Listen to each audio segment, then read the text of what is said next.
জানিয়ে রাখি যে সকাল থেকেই যে ভোট গ্রহণ সেই ভোট গ্রহণ কিছুক্ষণের মধ্যেই শুরু হবে এবং আপনারা জানেন যে গত ৩৫ বছর ধরে রাজশাহী বিশ্ববিদ্যালয় ছাত্র সংসদ যে নির্বাচন সেই নির্বাচন ৩৫ বছর পরে আজকে অনুষ্ঠিত হচ্ছে এবং নির্বাচনকে ঘিরে আমরা দেখেছি যে গত বেশ কয়েকদিন ধরেই এই বিশ্ববিদ্যালয়ে এক ধরনের উৎসবের আমেজ আমরা যেমন দেখেছি ঠিক তেমনি যেহেতু অনেক বছর পর নির্বাচন এবং বিভিন্ন রকমের চাপ কিন্তু প্রশাসনের রয়েছে এবং শিক্ষার্থীদের মধ্যেও কিন্তু এক ধরনের মনস্তাত্ত্বিক চাপ আমরা দেখেছি যে জয় পরাজয় নিয়ে।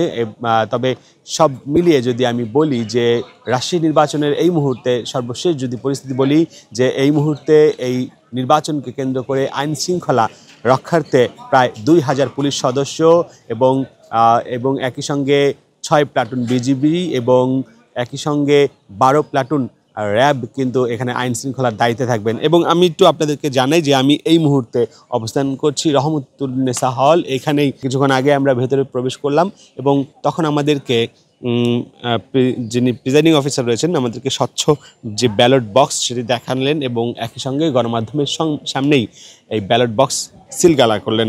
নির্বাচনে ইতিমধ্যে প্রায় সকল যে প্রস্তুতি সেটি কিন্তু গতকালকে নেওয়া হয়েছে এবং সকালবেলায় কেন্দ্রে কেন্দ্রে ব্যালট বক্স পৌঁছে দেওয়া হয়েছে এবং এই ভোট গ্রহণ চলবে বিকেল ৫টা পর্যন্ত। ১৭টি কেন্দ্রে মোট